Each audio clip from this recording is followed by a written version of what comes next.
안녕하세요. 책사냥꾼입니다. 음, 오늘 읽어볼 책은요, 그림책인데, 네, 체르노빌의 봄이라는 책이고요. 음, 책을 표지를 보면은 위에는 여기 체르노빌 발전소가 있고, 이 황폐해진 그 숲, 도시 앞에 숲이 있는 게 참 신기하죠. 음, 그리고 여기는 뭐 체르노빌의 봄인 것 같네요. 이 책은 길찾기에서 나왔고요.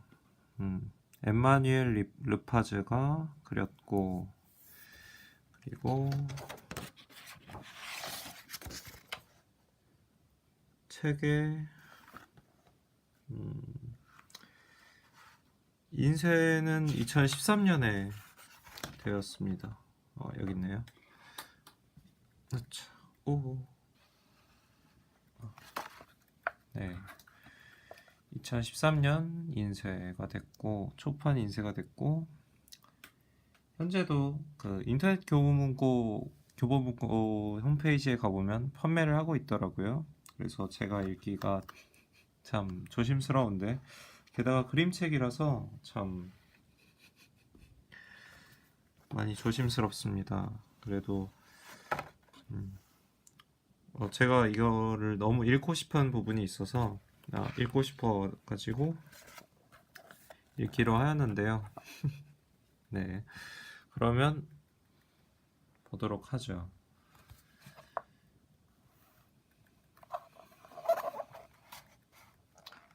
(1986년 4월 29일) 화요일 제2채널 뉴스.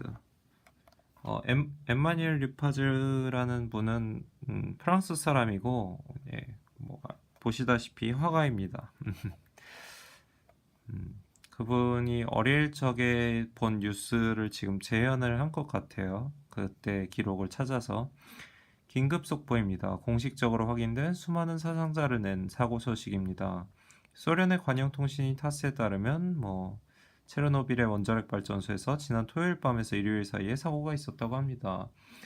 한편 미국의 통신사 UPI에서는 2,000명이 넘는 사망자가 발생했을 것이라 추정하고 있습니다.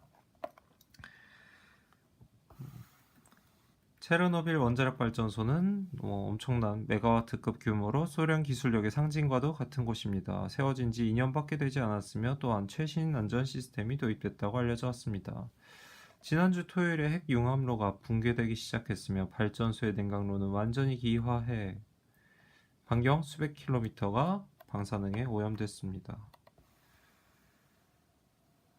미국의 민간 위성의 사진에서 융합로 2기에 화재가 발생한 것을 확인할 수 있습니다. 소련의 텔레비전에서 공개한 사진입니다. 발전소 지붕이 열기로 인해 완전히 무너진 것을 볼 수 있습니다. 서방 전문가들은 이번 사고로 수천 명의 희생자가 발생했을 것이라 확신하고 있습니다. 하지만 모스크바에선 사망자가 겨우 2명이라고 발표했습니다. 이게 그 당시에 봤던 건데 이제 이분의 독백이 들려오죠. 1986년 4월 난 19살이었다. 당시 세계는 두 진영으로 나뉘었다. 이른바 냉전시대. 그래서 철의 장막 건너에서 무슨 일이 일어났다는 것밖에는 알 수 없었다. 스웨덴에서 토지의 방사능 이상 수치가 발견되면서 그 대재앙이 세상에 알려졌다. 그 사이 구름은 수천 킬로미터를 날아갔다. 아무도 모르게. 아무 방비도 없는 상황에서. 방사능에 오염된 먼지는 볼 수도 없는 구름을 타고 바람 부는 대로 날아갔다. 걱정과 우려 속에 몇 주 후에는 유럽으로, 그 다음엔 전 세계로. 스칸디나비아 반도, 동독과 체코, 모스크바도 예외는 아니었다. 그들은 결국 스웨덴에 협조를 요청했다. 러시아가 요청한 것 같죠. 체르노빌 사건은 소련을 궁지로 몰아넣었다. 이것이 체르노빌에 대한 나의 첫 기억이다.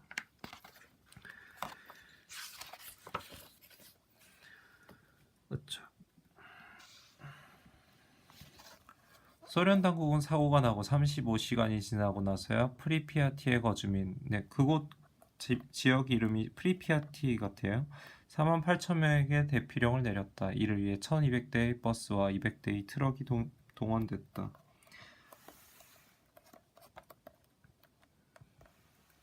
며칠 동안이나 화재가 발전소를 뒤덮었다. 용해된 원자로 노심이 용해돼 지하 수층에 닿을 위험이 있었다. 그럴 경우 오염물질이 유럽 전역으로 전파됨을 의미했다. 반드시 막아야 되는 일이었죠. 주민들에게는 대피가 임시적인 조치이며 2, 3일 후에는 돌아올 수 있다고 했다. 하지만 그럴 수 없었다. 세계보건기구에서는 35만 명의 사람들이 방사능 오염 지역에서 대피했다고 밝히고 있다.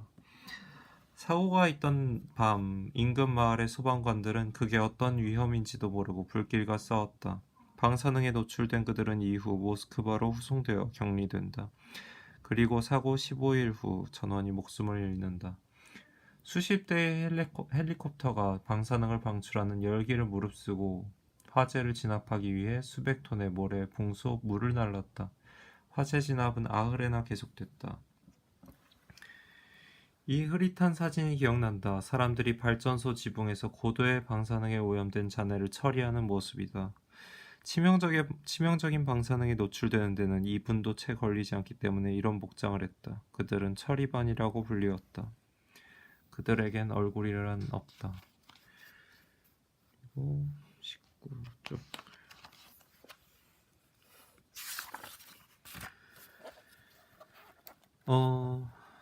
이것이 체르노빌 발전소 사고에 대한 대략적인 이야기였고요.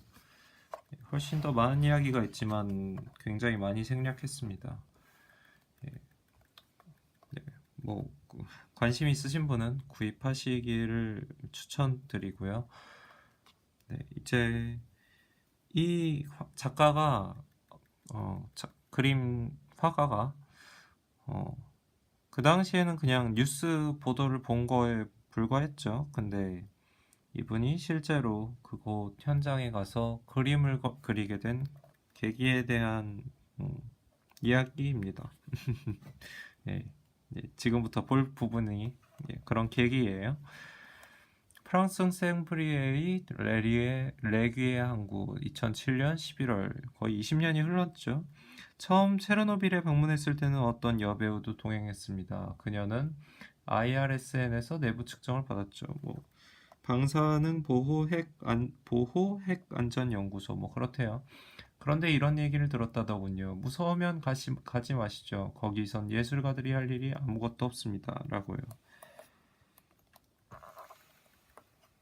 체르노빌에는 과학자, 핵기술자, 인문학자, 언론인들만 필요한 게 아닙니다. 우리들도 할 수 있는 일이 있어요. 예술가들은 그곳의 특수한 삶을 포착해 나름의 방식으로 표현할 수 있습니다. 그래서 체르노빌의 예술가들을 위한 집을 만들려는 겁니다. 여기 독백이 이분이 에마뉘엘 루파주 본인이고요. 이제 독백이죠. 난 이 프로젝트의 화가인 친구 질다스는 이 사람이에요. 질다스와 함께 참여했다. 질다스의 집에서 열린 첫 회의에서 프로젝트 주최자들과 만나 여행 준비에 대해 논의했다. 아이고. 금지구역에서 20km 떨어진 볼로다르카라는 작은 마을에서 지낼 거예요. 지난번에도 거기서 지냈죠. 그때 사람들도 많이 사귀었어요. 파스칼과 모르강은 이번이 세 번째다. 벌써 많이 다녀왔죠? 모르강은 가수이자 작곡가이며 그녀의 남편 파스칼은 사운드 엔지니어 겸 사진가 그리고 시인이기도 하다. 굉장히 다양한 능력이 있는 분이네요. 두 번째 방문에서 돌아오면서 그는 체르노빌 참사를 주제로 무의미한 죽음이라는 연극을 만들었다. 그 후로 계속 그 작품을 상연하고 다닌다. 난 그들의 용기와 현실 참여적인 모습에 깊은 인상을 받았다. 위험한 건 최대한 피하겠지만 그래도 금지구역에서는 안전을 보장할 수 없습니다. 참고로 프랑스는 아까 이 책 이전에 나왔던 얘긴데 이 책 안에 있는 내용인데 프랑스가 그 원자력 발전소를 가장 많이 보유한 국가예요, 현재. 그래서 프랑스는 원자력 발전소가 안전하다고 정부 측에서는 그런 식으로 얘기를 하고 하지만 체르노빌 참사도 있고 원자력 발전소가 사고가 발생했을 때 얼마나 위험한지는 예, 좀 노력하면 알 수 있죠. 그런 부분에서 이 현실 참여적인 모습이라는 어, 언급을 한 것 같아요. 그쪽 음식은 먹어도 괜찮을까요? 과일과 야채는 산지가 어디인지는 확인할 수 없으니 방사능에 오염됐을 수도 있습니다. 고기랑 생선도 마찬가지고요. 협회 사람들에게 가지고 갈 식량을 기부해달라고 하면 어떨까? 그럼 그들도 이번 일에 참여한다고 느낄 수 있겠지. 이 사람은 도미니크다. 그가 파스칼과 모르강을 연결해줬다.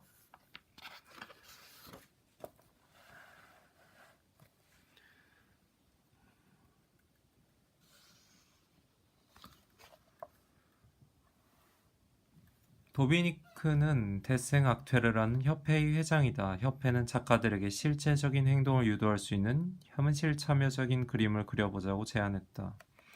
질다스도 나도 그 협회의 회원이다. 도미닉, 도미니크 자신도 그림 작가이다. 이분의 그림들이 나와 있죠. 반핵 투쟁에 열성적이었던 그는 정기적으로 그것과 관련한 그림을 그렸다.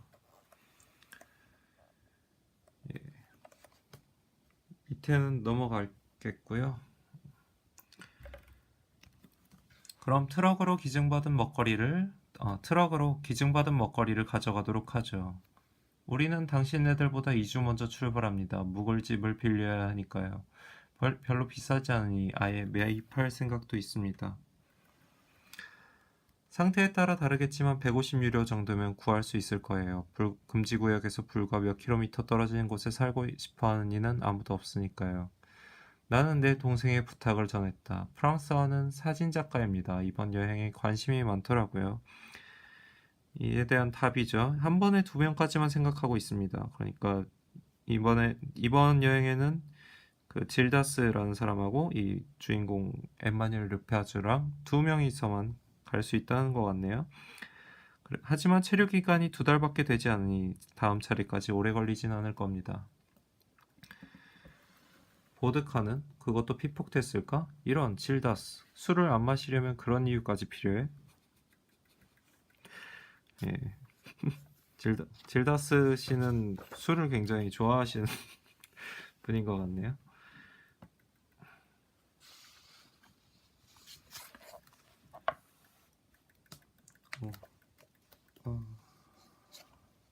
도미니크 씨 왜 직접 가지 않고 우리를 보내는 거죠? 자네들이라면 잘 해낼 거라 믿고 있네. 그리고 난 그림 그릴 땐 도무지 다른 걸 할 수가 없거든. 사람들을 만나서 대화를 나누거나 무언가를 발견하는 건 힘들어. 그림만 그리다 오는 거야. 하지만 자네들은 다를 걸세. 그래도 우리보다 반핵투쟁에 오래 참여하셨잖아요. 이봐, 난 너와 달라. 지금 질다스가 갑자기 이의 제기를 했죠. 이 몸은 80년 플로고프 반핵운동에 참여했다고. 솔직히 말하자면 난 이 투쟁에 별로 적합하지 않다는 생각이 들었다. 그동안 내가 한 일이라곤 핵을 장려하는 그림을 거절한 것 정도밖에 없었다. 그건 돈벌이가 되는 그림이다. 그건 자랑할 일 축에도 못 낀다. 도미니크가 얘기하죠. 빠른 결정에 많이 놀랐네. 둘 다 바로 오케이 했잖아. 이번 프로젝트에선 자네들의 거절보다는 예술적 영감이 필요했거든. 바로 예스를 해줬나 봐요. 르파주 씨도 그렇고 질다스 씨도 그렇고. 내가 조금도 망설이지 않는 건 사실이다. 도미니크 덕분에 처음으로 르포르타주를 해볼 기회가 생겼으니 난 그곳에 대한 증언자뿐만 아니라 참여자, 행동가, 투사가 될 것이다. 난 이 직업이 창문을 넘어 세상을 보는 일이라는 인상을 종종 받는다. 건너편을 말이다. 이번엔 그 세상을 피부로 느낄 수 있을 것이다. 물론 위험이 따르겠지만 매우 흥미로운 일이다. 죽음이 도처에 깔려있는 금지된 도시로 가는 것이므로.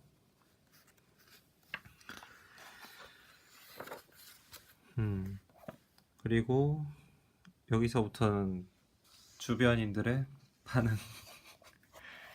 반응이에요. 형, 나 프랑스 와. 생각해봤는데 나 안 갈래. 아, 프랑스어는 동생이죠? 음, 그 동생이 사진작가라서 관심이 있었다고 얘기를 했는데, 다음번에 생각해본다, 뭐, 그래서 그런 식으로 됐었는데, 이제 안 간다네요, 갑자기. 뱅상이랑 얘기했어. 형도 알잖아. 브레스트에 정박 중인 핵잠수함에서 근무하는. 자기라면 절대로 가지 않겠대. 사방에서 세슘 마이너스 137이 반응한대. 방사능 물질이죠. 먼지, 꽃, 토양, 음식물 할 거 없이 전부. 그리고 유전자 변형이나 암이 생길 수도 있다더군. 이런. 하지만 정말 대단한 경험이겠는걸? 위험하다는 이유로 그걸 놓치고 싶진 않아. 오늘 밤 오토바이를 타다가 죽을 수도 있다고. 그게 인생이야. 지금 질다스인 것 같죠? 그리고 왠지 술을 들고 있는 것 같은데, 예, 이 손이 보이죠?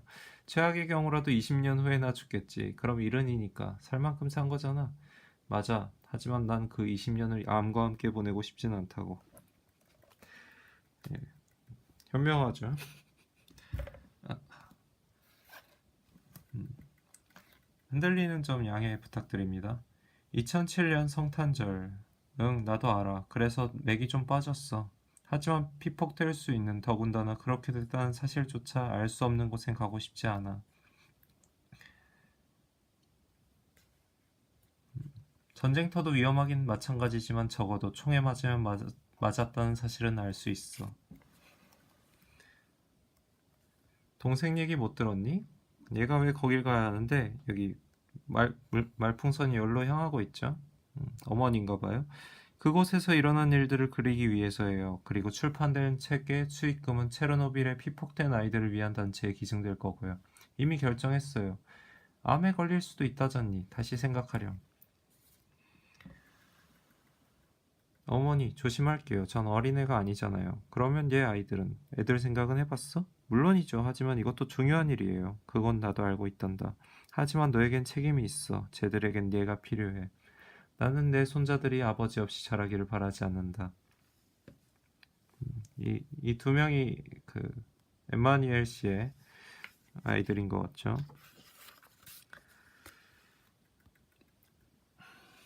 그리고 더 중요한 일이 발생합니다. 2008년 1월 앙골렘 국제만화 페스티벌. 엠마니엘 왜 그래요? 어디 불편하세요? 갑자기 손이 좀 아프네. 펜을 쥐기가 힘들어요. 이 만화 페스티벌에 사인회에 나온 것 같은데 지금 손이 아파갖고 사인을 못하게 됐네요. 죄송합니다. 사인회는 여기까지 하겠습니다. 의사한테 간 것 같아요. 전완근 약화, 기부 반응의 비대칭, 그리고 뭐 어쩌고 저쩌고 증상이 있습니다. 예, 그게 뭐죠? 주로 작가들에게 나타나는 일종의 경련입니다. 아프다. 할 수 있는 건 다 했다. 내과 의사. 저희 쪽에서 해드릴 수 있는 건 아무것도 없습니다. 아프다. 접고론. 근처 신경이 눌렸군요. 목 근처 신경이 눌렸군요. 최선을 다하겠지만 시간이 좀 걸릴 겁니다. 아프다. 침수론. 아프다. 지압사. 아프다. 체면술사. 어딜 가도 안 낫죠? 2월, 3월, 4월. 시간이 지날수록 내 손은 굳어갔다. 왜 이런 일이? 난생 처음으로 그림을 그리는 일이 고통스러웠다. 아프다. 네, 원고 마감을 좀 늦춰야겠습니다. 아니요, 저도 모릅니다. 그랬으면 좋겠군요. 네네, 가입되어 있어요. 아프다. 당분간 일을 그만둬야 합니다. 그래도 계속 쉬실 수는 없을 테니 직업을 바꿀 생각은 해보셨나요? 난 무너졌다.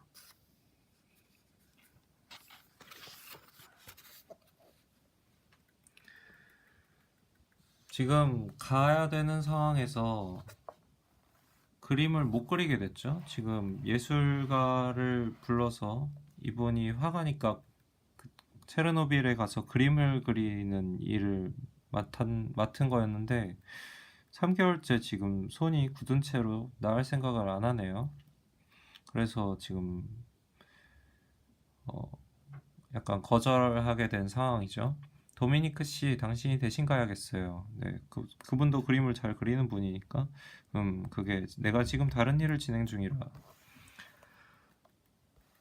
더군다나 이런 중대한 여행을 준비도 없이 떠나는 건 무리야. 하지만 난 석 달이나 그림을 그릴 수 없었어요. 10분만 작업해도 손이랑 팔이 굳어버려요. 글씨 쓰는 게 고작이라니까요. 이번 체르노빌 여행 때문에 그런 게 아닐까요? 내가 지금 무서워서 이런단 말인가요? 심리적인 논쟁을 하자는 게 아닙니다. 다만 평범한 여행이 아닌 만큼 뭔가를 자극할 수도 있다는 거죠. 들어보세요. 난 아무것도 할 수가 없어요.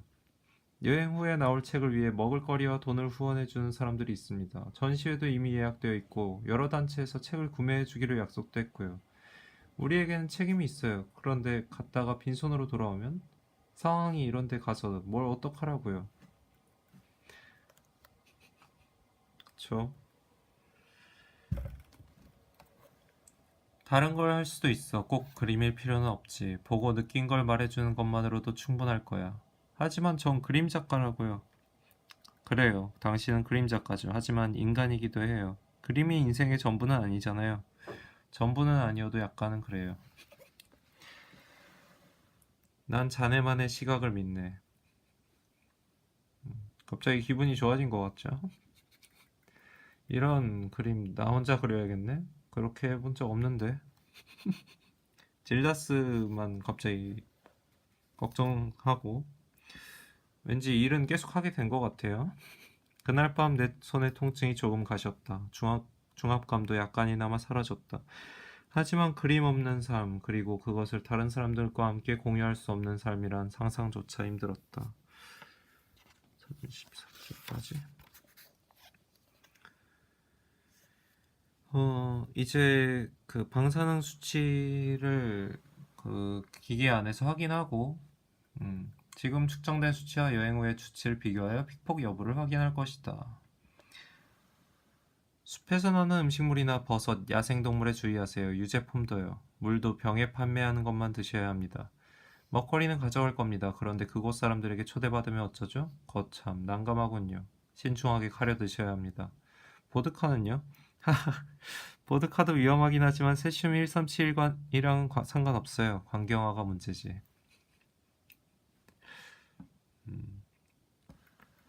중앙홀에는 피에르 큐리와 마리 큐리에 관한 일부분이 전시되어 있었다. 방사능에 피폭된.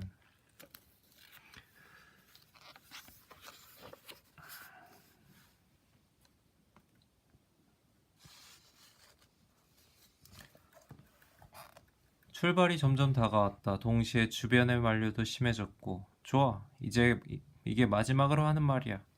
그 여행 다녀오면 밤에 몸에서 빛이 날지도 모른다니까. 방사능에 피폭되어 갖고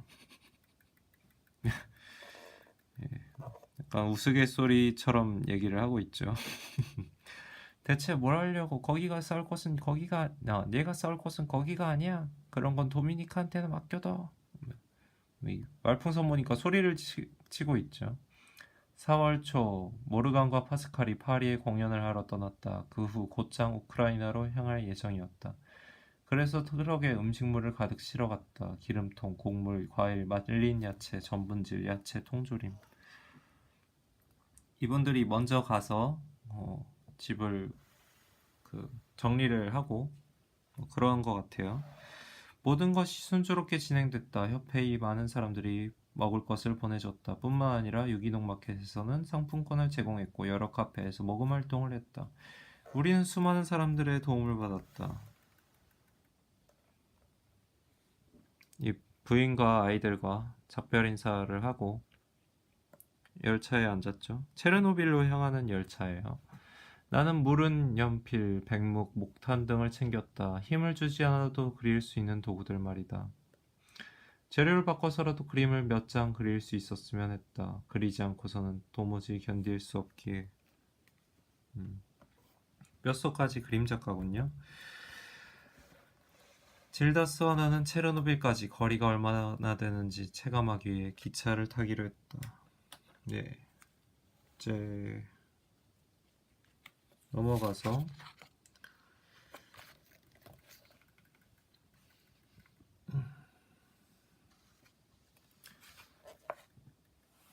우리가 보름 동안 머물 이곳은 지난 2년간 아무도 살지 않았다. 모르간과 파스칼은 폐가였던 이곳을 일주일 만에 살만한 곳으로 만들어놨다. 한 달에 30유로밖에 안 해요.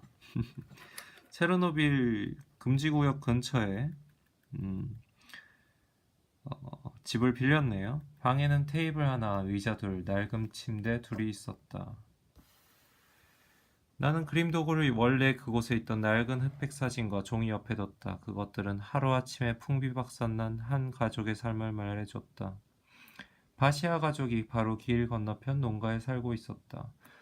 지금 이 집을 빌렸고 여기 안을 일주일에 살만한 곳으로 만들어 놨고 이제 이 그 사람들은 벌써 여러 번 갔다 왔고 뭐 그런 사람들이죠. 베테랑이죠. 그래서 그곳 사람들과 이미 친해진 상황이었는데 이제 그 사람들이 손님으로 이곳에 찾아온 거예요, 이 집에. 그래서 이 예술가들 질다스와 르파주를 소개시켜 주겠죠. 그래서 손님 중에는 바시아 가족이라는 사람이 있었나 봐요. 바로 길 건너편 농가에 살고 있었다. 모르건과 파스칼은 볼로다르카에서 첫 체류 때 그들을 만났다고 한다. 바시아, 비에라 그리고 그들의 아들인 이고르와 제니아 각각 15세와 18세이다. 그들과 함께 온 톨라는 23세로 마을의 학교 음악 선생님이다. 학교도 있네요.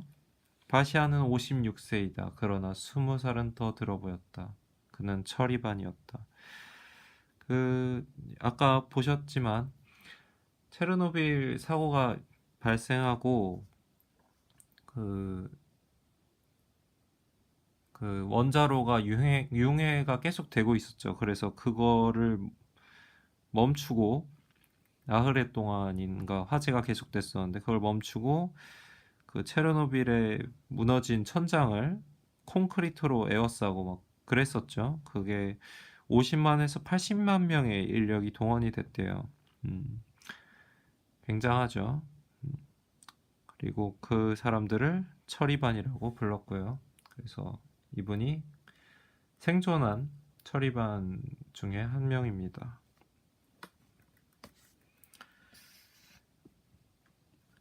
식탁 위에 위에 건배를 하고 있고요. 협회 사람들이 보내준 음식들을 차렸다. 버터, 고등어살, 대구간. 야, 이야, 이거 파테 에나프잖아. 브르타뉴의 먹거리가 체르노빌까지. 모두들 서먹해했다. 우크라이나어와 러시아어를 구사하는 그들과는 언어의 장벽 때문에 대화가 힘들었다. 식사가 끝나자 아냐는 우리 작품 몇 권을 소개하며 이번 프로젝트에 대해 설명했다. 남자들은 그녀에게 매료됐다. 프랑스어를 잘 이해하고 있던 그녀는 우리와 그들을 자연스럽게 연결해줬다. 또한 그녀의 생기발랄함과 웃음은 정말이지 매력적이었다. 나는 바시아로부터 눈을 뗄 수가 없었다. 내게 있어 체르노빌은 결국 하나의 얼굴이었으니까. 비극이라는 이름에. 철이반 옷을 복장을 한 모습이죠.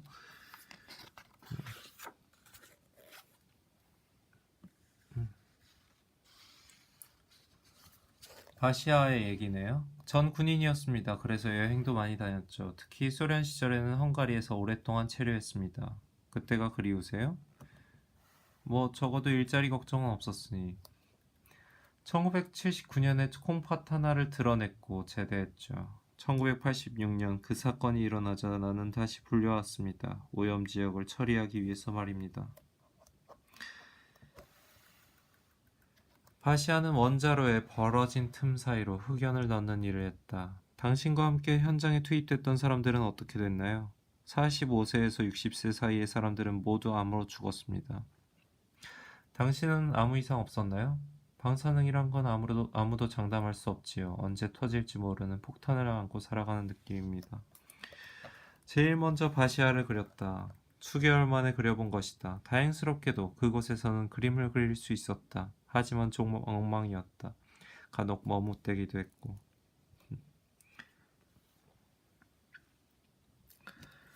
나는 바시아에게 승낙의 의미로 사인을 부탁했다. 사인을 해주고 있는 모습이죠. 음,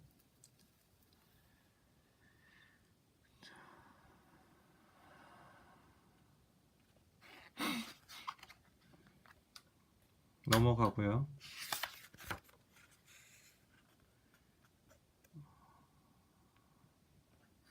음, 이 뭐 그림에 대해서 신뢰했다 뭐 그런 얘기를 하는데 여기 그 아까 뭐 음악 선생님 톨라의 그림을 그려줬는데 좀 보이는 그대로 그렸더니 옆에 있던 여자가 보고 웃었어요. 그래갖고 기분이 상했죠. 그래서 사과를 하는데 뭐 never mind 뭐 이렇게 얘기를 하는데 옆에는 노래가 들려오고 있죠. 사람들의. 그리고 그 돌아가는 뒷모습 톨라의 돌아가는 뒷모습이고 이 파즈가 그 신경 쓰는 표정으로 보고 있죠. 마음에 안 드나 보네요. 제가 마음을 상하게 했습니다. 경솔했어요. 너무 만화같이 그렸거든요. 아무튼 뭐 그런 일도 있었고요.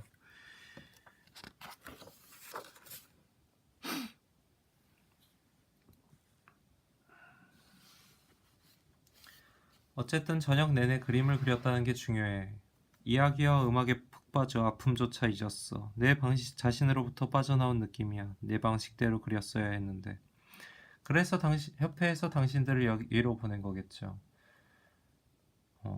르파주는 이렇게 얘기하네요. 사람들은 우리가 그 비극을 보여줄 수 있는 작품을 만들기 원해요. 당신들은 핵의 참혹함에 대해서 알고 있나요? 저보다는 질다스가 조금. 플로고프에 있었거든요. 플로고프요? 질다스의 얘기고요. 당신은요? 저는 좀 달라요. 반핵 활동 말고도 다른 무언가를 위해 온 것 같아요. 그게 뭘까요? 확실히는 모르겠어요. 그림을 통해 재앙과 직면하기 위해서랄까. 하지만 뭐라 확실하게 말하기는 어렵네요. 46쪽. 그리고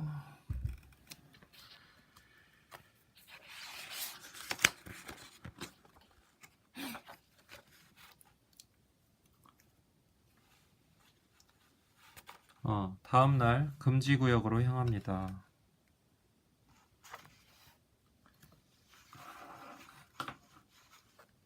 4월 30일 키예프 여행사와 금지구역에서 몇 킬로미터 떨어진 이방키프라는 마을에서 약속이 있었다. 여행사는 우리를 도요타 본거에 태웠다. 그들은 이런 일을 하며 살아간다. 숲길을 따라간다. 모두가 말이 없었다. 이 흑백의 배경이죠. 여기 빨간색만 보이고요. 뭐라고 해야 될까? 참,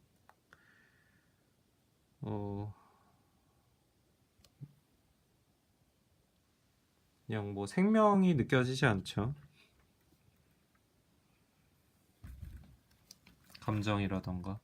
계속해서 비가 내렸다. 그래서인지 침울한 기분이 들었다. 내가 생상하던 모습 그대로였다. 그 황폐화된 땅에서 신성한 공포를 느꼈다. 그래서인지 갑자기 기도문이 떠올랐다. 이 깊은 곳에서 주께 부르짖나이다. 도착했다. 어둠의 심연에 50, 51, 56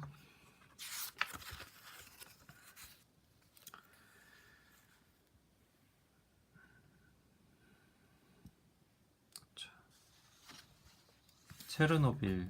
사람들이 떠나버렸는데도 여전히 제 모습을 유지하는 기이한 도시. 소방서 앞에는 당시 화재를 진압하다 순직한 소방관들을 추모하는 비가 있었다. 이 처음에 화재를 진압하고 그리고 체르노빌에서 뭐지? 모스크바로 후송 격리되고 15일 만에 모두 사망한 그 사람들을 추모하는 비네요. 어, 그 와중에 이런 걸 만든 것도 대단하죠. 이게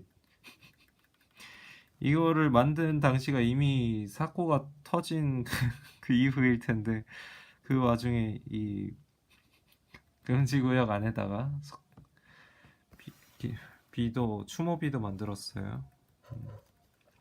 식료품점도 하나뿐이다. 도시 출구에는 검문이 매우 삼엄했다. 우리는 매몰된 숲을 따라갔다. 나는 체르노빌의 현대적인 시설에 놀랐다. 황폐화되긴 했지만 하천제방이나 도로 가로 등은 프랑스의 그것과 거의 비슷했다. 소련의 원자력 발전소는 굉장히 낙후했다는 이야기를 많이 들었기 때문에 무의식적으로 이런 모습을 상상했었다.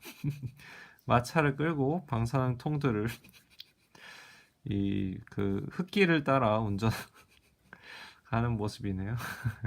상상도죠. 첫 번째 정차 금지구역 안에 첫 번째 뷰 포인트 뭐 그런 건가 봐요. 신발에다가 비닐을 씌우고 마스크를 하고 손에는 그 비닐 장갑일까? 끼고 이런 모습으로 그림을 그리기 시작합니다.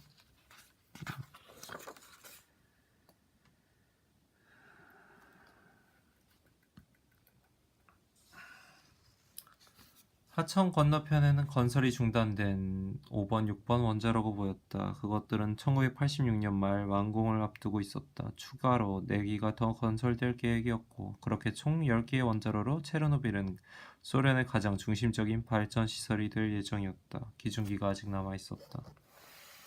이 거대한 레이더는 나토에서 발사하는 모든 탄도탄을 감지할 수 있을 만큼 강력했다. 하지만 방사능이 거대한 금속 건축물의 전기 회로를 덮치자 사용이 불가능해졌다. 고철 덩어리가 되어버렸네요. 나는 손을 보호하기 위해 장갑을 끼고 그림을 그렸다. 그래서인지 평소와는 다른 느낌이 들었다. 덜 감각적이고 덜 감상적인. 목탄을 들고 그리고 있죠. 우리 뒤로 바둑판 모양의 기이한 시설물이 보였다. 20분입니다. 문 닫으세요. 지금 20분 동안의 시간을 주고 그 시간이 되면은 바로 문 닫고, 왜냐면 이게 여기서 너무 오래 지체하다 보면 방사능에 완전히 노출이 돼서 예, 본인의 몸이 무슨 일이 일어날지 모르죠. 그래서 20분입니다. 문 닫으세요. 뭐 이러는 거죠. 서둘러서. 그리고 이제 체르노빌 발전소에 왔습니다. 그림을 보여드리기가 좀 망설여지네요. 틱틱. 모든 감각이 곤두섰다. 이게 파스칼 측정기라는 건데, 주변 이 지역의 방사능 수치에 대해 방사능 수치를 보여주는 기계예요. 이게 안전한 수치는 0.1입니다. 지금 63배죠. 지금 굉장히 위험한 수치예요. 틱틱거리고 있어요. 틱틱. 위험하다는 표시죠. 0.1이 넘으면 반응하는데 지금 6.3이에요. 마치 수만 개의 바늘이 온몸을 찌르는 듯 했다. 틱틱. 점점 올라가고 있어요. 내가 그린 선은 날카롭고 뻣뻣했다. 마치 바늘처럼. 틱틱. 파스칼의 측정기가 신호를 보냈다. 이게 10까지 나오는 측정기인데 지금 10이 됐죠. 9.999 뭐 이런 식이겠죠 지금. 측정기의 한도를 넘어선 방사능 수치가 드러나고 있고요. 운전기사가 출발 이러고 있죠. 그래서 젠장 아직 다 못 그렸다고. 연필을 움직일 때마다 다시는 돌아올 수 없는 곳으로 한 걸음씩 나아가는 느낌이었다. 사람들이 다 뒤로 돌아가고 있는데 그 와중에 이 발전소를 보면서 이 말이 맞는 것 같기도 하고 0.1초 지체할 때마다 왠지 방사능 피폭에 한 걸음 더 다가가는 기분이겠죠. 어쩔 수 없이 나머지는 기억으로 뛰어 돌아오고 있네요. 그리고 불이 나게 부앙 하면서 출발하고 있죠. 음, 형편없군. 하지만 위험을 느끼면서 어떻게 제대로 그릴 수 있겠는가. 예. 음.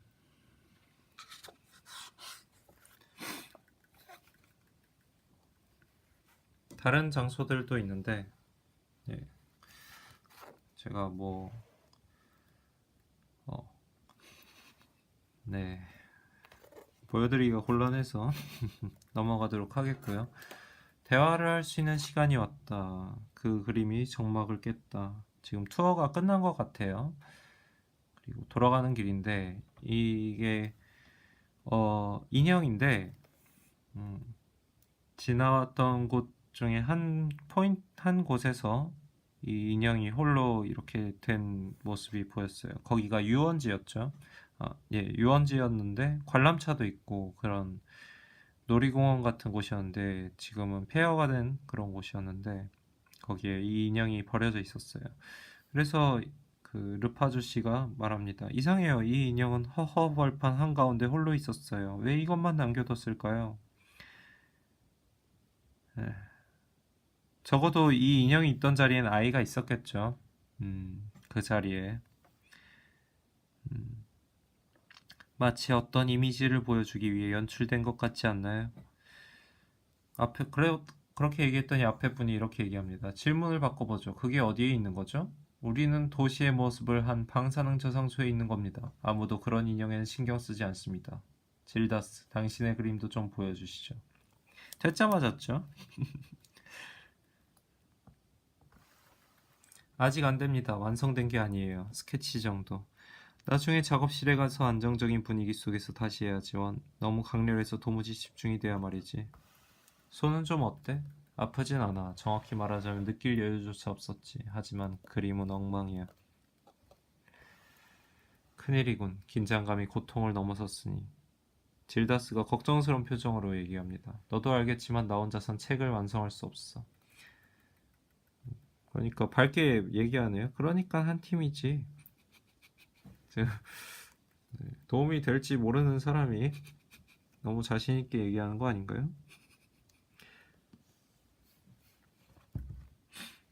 체르노빌 투어가 끝났다. 잔존 방사능이 남아있을 듯 싶어 내가 사용한 봉지는 쓰레기통에 버렸다. 그것들은 아직도 금지구역에 남아있을 것이다. 마치 원자력 발전소에서 일하는 사람들 같죠?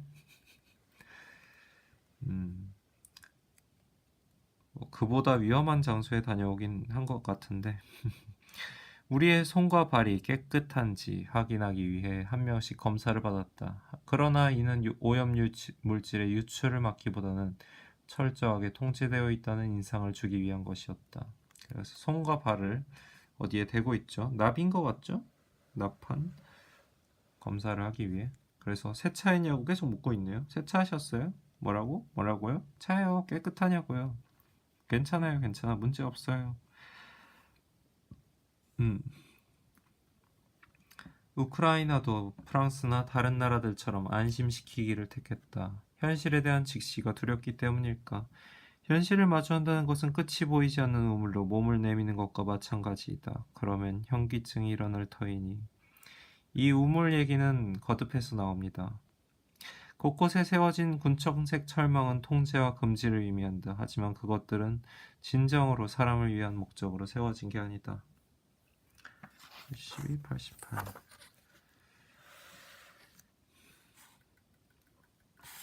와서 환영 파티를 해줍니다. 그래서 음식을 차려줬어요.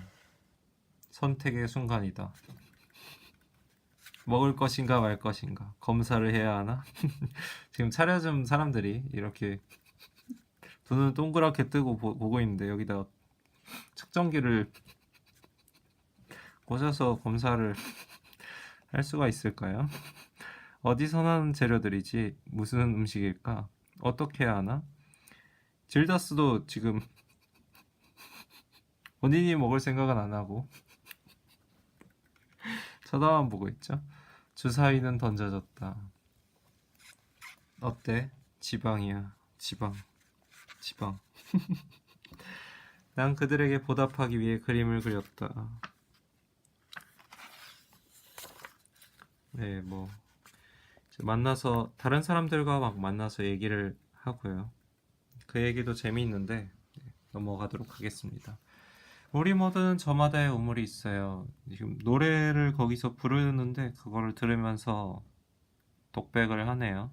다정했던 아이가 한 아이가 빠져 죽은 우물. 밤이 되면 그 아이의 울음소리를 듣지요. 영문도 모른 채. 무언가가 소리 없이 다가와 가슴을 두드렸다. 만일 내가 예전에 꿈꿨던 나의 상상과 비슷한 현실을 확인하러 여기 온 거라면. 그건 1986년의 재앙보다도 훨씬 오래된 일이던가? 10대였을 때 가족들이 나만 남겨두고 캠핑을 간 적이 있다. 나는 홀로 틀어박혀 그림을 그렸다. 안경도 부쉈네요. 열받아가지고. 그때 난 세상에 재앙을 창조했다. 핵전쟁을. 아, 여기 밑엔 괴물들이 있고 핵미사일들이 날아가고 있네요. 불바다고. 본인이 어릴 적 그렸던 그림 그때 그렸던 다 죽어버려 하고 그렸던 그림을 보여주고 있죠. 테크놀로지의 발전이 부른 참극을, 방사능 구름을, 폐허가 된 도시를. 이 에펠탑도 지금 막 이끼가 껴가지고 나무 덩굴이려나? 아무튼 껴가지고 폐허가 된 파리의 모습을 상징하고 있죠. 그리고 인간이 사라진 세상을, 인간의 무절제함과 탐욕으로 망가진 세상을 그렸다. 울고 있는 아이는 따뜻한 가슴을 간직하겠다고 약속했었죠. 모든 것에 새로운 의문이 들고 나의 그림과 내가 살아왔던 방식에 균열이 생기는 이 순간 무언가가 내 가슴을 두드리고 있었다. 오, 제발 부탁이에요. 그 우물을 막아주세요. 저는 더 이상 그걸 듣고 싶지 않아요.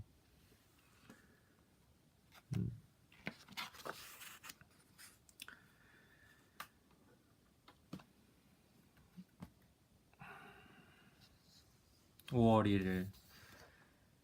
예, 그곳에서 한숨 자고 그 금지구역에 간 다음 날이죠. 옆에 여기 봄은 반드시 옵니다 라는 그림을 보고 있죠. 그걸 반대편으로 그렸네요. 이게 본인이 자기 침대에서 바라본 전경인가? 모르겠다. 의자에 앉아서 이 봄은 반드시 옵니다 이 그림이 그 그림이죠. 네, 한번 확인하시려고. 네, 맞는 것 같고요. 집안의 전경을 이렇게 그리고 있습니다. 눈이 내린다 마치 흩날리는 꽃잎같이. 여자들은 마을에 갔어. 질더스는 집 주변을 스케치했다. 네, 뭐.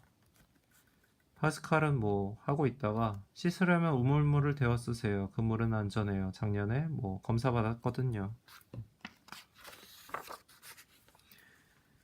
으차. 우물물을 퍼서 볼로다르카에는 전기, 가스, 휴대폰 통신망까지 갖춰져 있지만 수도는 공급되지 않는다. 물을 데우려면 가스가 필요하다. 모르강이 구석에 욕실을 만들었다. 양동이 세면대에 욕조, 샤워 커튼까지 마치 할아버지 할머니 시대처럼. 이 목욕하고 있는데 웃음소리가 들렸죠? 그래서 깜짝 놀랐어요 지금. 네, 애들이 보고 있었죠. 개구쟁이들이 있죠. 그래서 이놈들 하고 하려고 봤더니 벌써 도망가고 있어요. 엄청 빠르네요. 도와드릴까요? 괜찮아요. 요리 담당은 저예요. 당신들은 그림. 그래도 제 일이라니까요. 모르강의 고집은 누구도 꺾을 수 없다. 모든 것이 제자리에 있다. 각자에게는 저마다의 자리가 있기에. 어제는 왜 마스크를 안 썼어요? 그러니 대답하죠. 이곳이 두려웠다면 아예 오지도 않았을 거예요. 무섭지 않으니까 마스크도 쓰지 않는 거죠. 난 여기 사람들이랑 똑같이 생활하고 싶어요. 죽음의 위험을 감수하며 사는 건 말이에요. 비닐로 발을 감싼 모습이 웃기지 않으세요? 아무도 그걸 가지고 웃지 않아요. 가이드도 운전수도 그 누구도요. 음. 참고로 이 마을에는 300명의 사람이 살고 있다고 합니다. 자,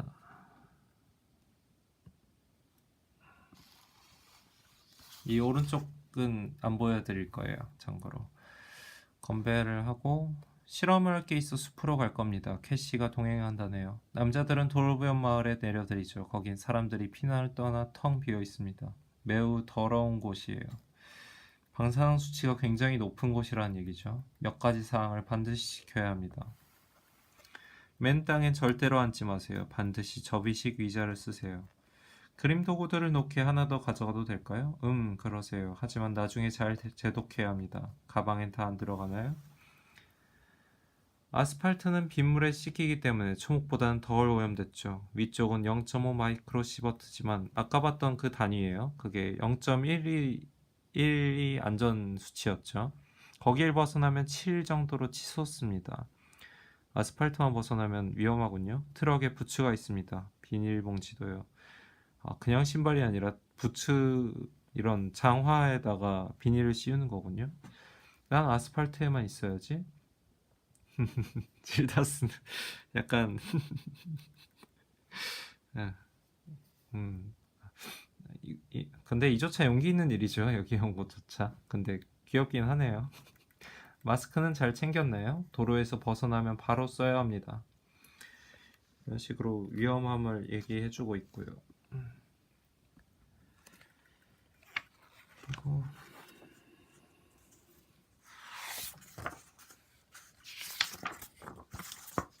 1, 3,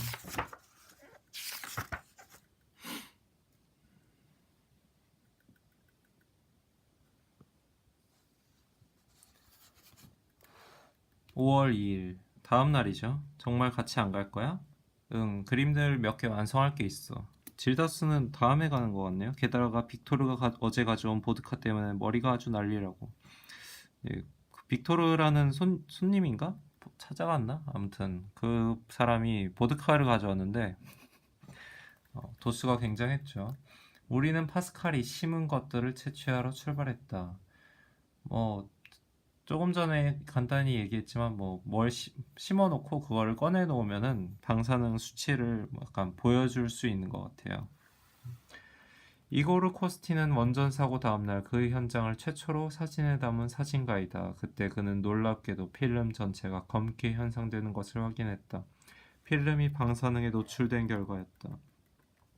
이처럼 검은 필름을 확인하기 위해 그 심은 것들을 꺼내보려는 것 같아요. 우리는 좁은 숲길을 천천히 운전해 갔다. 좁은 숲길이라고 합니다. 오염이 심한 곳이에요. 아무것도 만지지 말고 땅에 앉지도 마세요. 그래서 비닐봉지 이미 다 쓰고 있는 것 같죠? 음, 마스크도 벌써 끼고 있고요. 접이식 의자를 들고 있죠? 지금 이거 보니까 아마도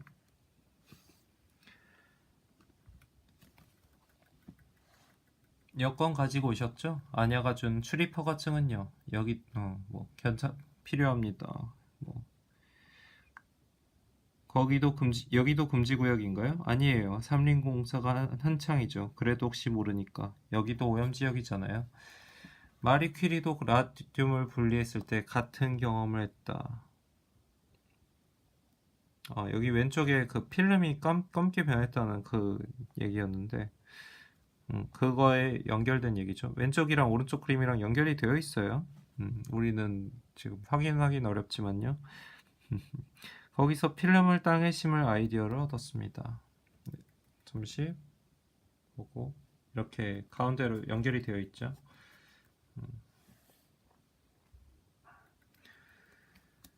작년에 높은 수치가 나오는 여기를 점 찍어뒀죠. 버스 근처에서도, 도로 근처에서도 때때로 7 마이크로시버트가 측정됐습니다. 허용치보다 50배 높은 5 마이크로시버트 이상 나오는 장소를 찾고 있었는데 딱 안성맞춤이었죠. 그래서 좋은 결과물을 얻기를 기대하면서 필름을 심었습니다. 그러니까 이 필름을 보여주고 싶어 하는 거죠. 돌아가서. 음, 거기에가 얼마나 방사능이 여전히 남아있는지 보여주려고. 필름은 하얀 방수 봉지로 잘 봉해놨고, 그러니까 원자력 원전 사고가 발생했을 때 얼마나 위험한지를, 그리고 지금까지도 영향을 미치고 있다는 걸 보여줘야 반핵 반원전에 그 약간 도움이 되겠죠. 필름은 하얀 방수 봉지로 잘 봉해놨고, 필름 밑에 납작한 비닐팩에는 현상액과 정착액이 혼합되어 있죠. 그래서 이제 아직 그림을 안 그리나요? 필름은 땅속에서 75시간 가까이 묻혀 있었다. 현상하려면 액체를 부어주면 된다. 그리고 필름을 분리한 후 헹궈주기만 하면, 보세요. 흰색 점 3개가 보이죠? 흐릿하긴 하지만 실험은 성공적입니다. 뭔 말인지는 잘 몰라요. 그림을 그리고 싶으면 가보세요. 대신 이 측정기를 쓰시라는 것 같고, 우리는 다른 필름을 꺼내러 가겠습니다. 여기 벌써 5.28이죠. 틱탁. 여기 악어 그림이 있는데, 악어가 왜 나오냐면 이분이 이렇게 얘기해요.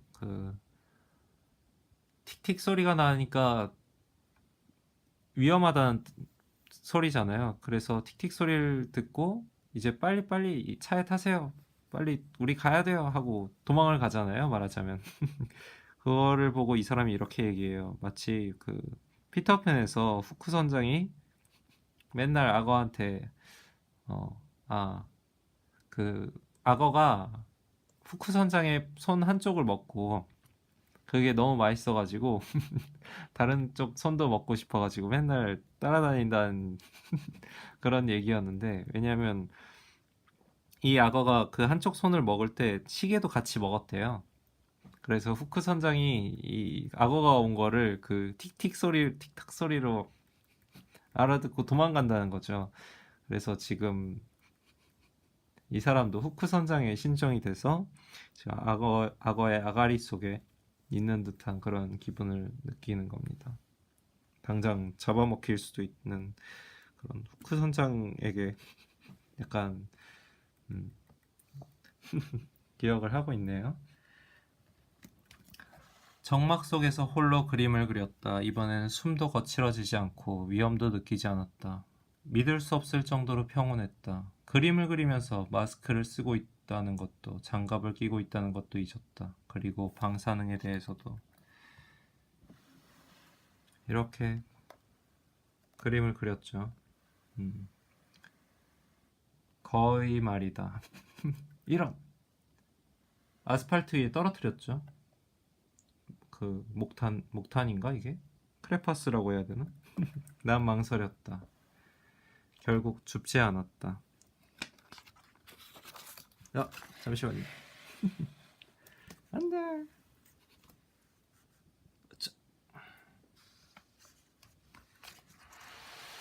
초목들 사이로 어렴풋이 무언가가 보였다.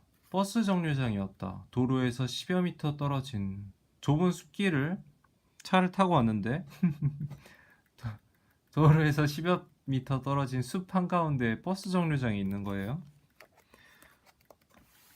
갑자기 꽝 하는 느낌을 받았다. 지금 이 흑백이 갑자기 반전됐죠. 그래서 나무가 하얀색이고 배경이 검은색이 됐죠. 음, 번개가 친 듯하게 문득 내가 숲길이 아닌 도로 한복판에 있다는 것을 깨달았다. 예, 버스 정류장이 원래는 이렇게 있어가지고 여기 도로에 있었겠죠. 차들이 달리고 있었을 테고요. 여기를 내 주위에는 울창하고 포근한 숲이 아니라 달리는 자동차가 있었다. 어, 원래 이런 곳인데 지금 숲길 속에 있는 거예요. 음, 지금 그거를 약간 예술적 뭐라고 해야 될까? 본인의 감성을 표현하고 있죠. 음, 말 그대로 얘기하는 게 아니라. 무성한 잎들은 어두운 초록에서 환한 연두색으로 변했으며 밝게 빛나고 있었다. 부드러운 새싹의 따스한 노란빛, 침엽수 나무줄기의 선홍빛, 쪽빛 자작나무, 그리고 휘날리는 하얀 꽃잎들. 이 모든 색깔이 타오르는 듯이 강렬했다. 주위의 모든 것들이 고요하게 호흡했다. 권능이 살아 숨쉰다. 하지만 여기는 체르노빌이 아닌가. 이 믿기지 않는 광경을 어떻게 해석해야 할까? 이것을 증명하는 방법은 과학적 수치밖에 없었다. 그래서 그림 아래마다 방사능 수치를 적어두었다.